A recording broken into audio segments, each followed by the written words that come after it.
Oke, HP yang lagi kalian lihat ini adalah HP yang udah kuno parah. Bahkan Android yang model kayak gini adalah sebuah Android yang harganya notabene-nya itu harga ratusan ribu. Under 1 juta. So, masih ada yang kepikiran nggak di tahun 2024 akhir, tepatnya mungkin untuk pemakaian tahun 2025, kepikiran untuk beli sebuah iPhone Pony first generation, yaitu iPhone X, iPhone X, terserah kalian memanggilnya tersebut X atau X, atau iPhone XS ya. Ini ada dua model yang bakal gue bahas. Kira-kira handphone kayak gitu masih worth it tidak sih untuk dipakai dalam jangka panjang?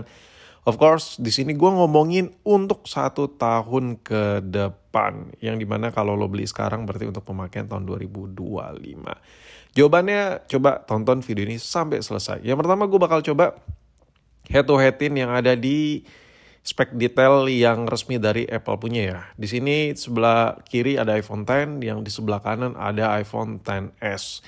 Sebenarnya gini loh, kalau lu pengen pilih yang untuk pemakaian daily, gue lebih menyarankan lu ambil iPhone XS tapi yang varian Max-nya. Nah, tapi kan kayak kurang fair banget itu kalau gue bandingkan iPhone X biasa dengan XS Max. Iya, kayak bagaikan langit dan bumi dong, yang satu ukurannya besar, yang satu ukurannya kecil. So, di sini gue bakal buat mengerucut ya, karena biar lebih dapat poin-poinnya antara iPhone X atau XS. Nah, untuk ukuran layar jelas sama, gue nggak perlu baca atau bacot terlalu lama di sini. Gue tahu dan gue yakin lo semua udah pada tahu. Intinya untuk masalah display antara iPhone X biasa dengan iPhone XS itu tidak ada beda. Tapi yang gue rasain ya mungkin ada sedikit perbedaan di color hasil warna yang ada di display antara iPhone X dan XS. Iya, lebih ke tuningan warna aja sih. Nah, ini yang paling beda banget. Chipset A11 yang ada di iPhone X dengan chipset A12 yang ada di iPhone XS. BTW sorry banget kalau videonya agak sekedar bacot, tapi di sini gue pengen ngasih sedikit gambaran ke kalian semua. Kalau lu beli iPhone X di tahun 2024 akhir, otomatis buat pemakaian tahun 2025, menurut gue sayang sekali, 1000 sayang. Dananya tuh mubazir, mendingan lu beli iPhone 8 Plus. Kenapa? iPhone 8 Plus itu terkenal lebih dingin mesinnya dan lebih tidak gampang panas overheat seperti iPhone X. Nah, kalau chipset yang ada di iPhone XS itu lebih lanjai jelas. Nah, kalau ngomongin kamera yang ada di iPhone X itu nggak jauh beda dengan kamera yang ada di iPhone 8 biasa. Menangnya cuma double lens saja, selebihnya mirip parah ya. Nah, kalau membuat kamera, gue lebih rekomendasiin lu ambil mantan flagship dari Android aja. Ada Samsung Galaxy Note 20 Ultra, ada Samsung Note yang lain. Itu menurut gue jauh lebih worth it. Nggak mesti Note juga sih. Samsung Galaxy series yang flagship juga pada mantap-mantap semua untuk urusan kamera.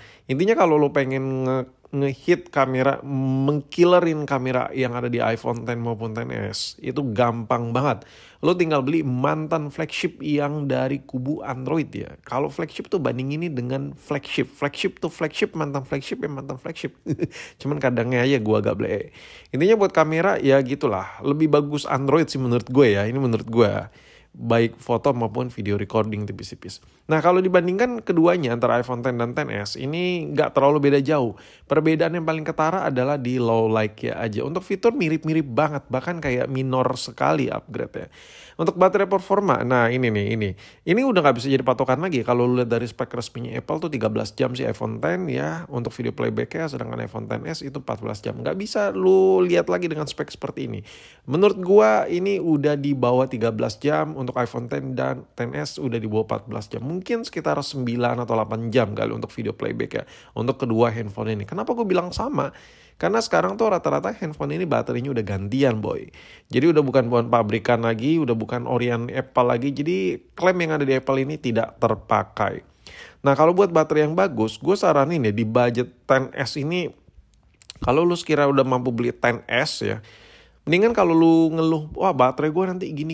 Mendingan lu ambil Android aja deh. Kalau lu kayak kentang banget ambil XS Max, ya udah lu ambil Android aja. Banyak kok. Yang Antutunya 1 juta, baterainya 5000 mAh. Dan udah dapat chargeran yang bogem-bogem yang gede-gede. Jadi menurut gue kayak gak ada yang harus dinistakan, didustakan. Anjay, ngomong apa sih gue? Dengan baterai performa antara iPhone X dan XS ini. Yang menurut gue udah old school lah. Udah gak masuk zaman gitu.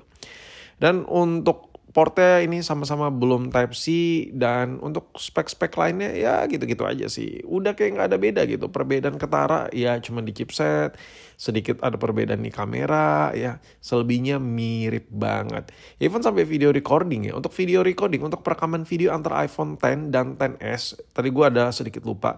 Selain di low light yang lebih bagusnya XS itu kalau lo rekam audio video recordingnya, audio di video perekaman ya, itu lebih bagus ya, udah stereo, jadi lebih hidup sedikit suaranya hasil video recording yang ada di XS.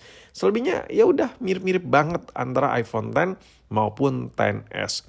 So menurut gue ya, kalau ditanya kamera bandingan kamera yang ada di iPhone X, XS atau Android, gue bisa jawab secara gampang sekali. Kalau kebutuhan lo buat foto-foto, Android it's still the best menurut gue ketimbang handphone Pony generasi pertama kayak gini. Karena di iPhone X, di iPhone XS itu Apple tuh lagi banyak uji coba-coba gitu dengan desain Pony mereka. Jadi mereka tuh nggak terlalu fokus sama lensanya. Nah di series 13 ke 14, nah itu baru mulai tuh mereka udah fokus tuh lensanya gede-gede. Tapi di Pony gen pertama nggak bisa lu samain sama yang boba-boba yang udah ngotak kayak gini. Ya kalau emang lu belum mampu sampai ke sini, ya gue doain lah semoga rezeki kalian lancar. Tapi intinya gini, kalau lu belum mampu beli iPhone ini, lu jangan beli iPhone Pony gen pertama atau XS ya untuk video recording sebenarnya. Minimal lu kalau mau ambil kayak iPhone XR, entah kenapa XR lebih bagus gitu dibandingkan X maupun XS menurut gue ya. Atau lu ambil SE Gen 2 atau Gen 3 ya. Kalau lu belum mampu beli yang boba-bobaan untuk ngincar kamera yang bagus.